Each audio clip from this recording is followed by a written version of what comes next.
So I've been on the job now for 28 years, and I've been fortunate to hold a lot of different positions within the OPP. I worked frontline for the majority of my career. I was a road sergeant for quite a while. I was a staff sergeant, a detachment commander, and I am now currently one of the superintendents in West Region. My journey is no different than a lot of other officers out there. I've been to horrific scenes. I've had to deliver devastating news. All of this has affected me in different ways, and not only me, but those around me. I was a detachment commander, very fortunate to be detachment commander in South Bruce, OPP detachment. We looked after Kincardine and Walkerton area, and I had a fantastic team there. But while I was detachment commander there, we lost a member to suicide. As the detachment commander, everybody was looking to me as to what now and why? How did this happen? So the only thing that I really had an option to do was to be honest with how I was feeling. I chose to be vulnerable. And what I found is that because I chose to be honest with how I was feeling and my fears, I chose to be vulnerable, that others around me, that gave them permission to do the same.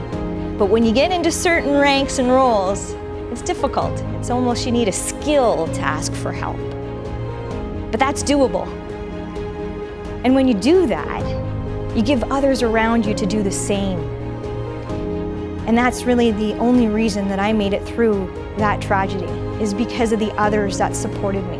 I talk to other leaders or anybody that'll really listen about the fact that I learned through this that if you are not well, you will not be able to lead well. And by asking those questions, even questions that, as a detachment commander, as a superintendent, as a sergeant, you're supposed to know. And some of them are tough. And the reason that some of them are really tough for me is because I wasn't being honest with myself about how I was feeling.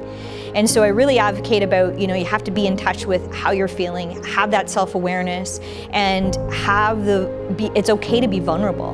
And in fact, asking for help for many, many years was looked at as a weakness because of certain roles or ranks that you have. But in fact, it's the most courageous thing that you could do, not only for yourself, but for all of those around you. I guess what I want to echo here today is that ask for help and get what you need.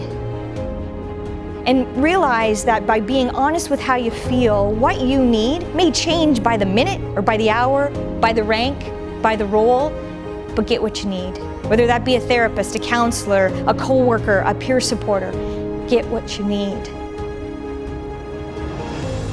Because we need to look after ourselves and each other as we continue our journey.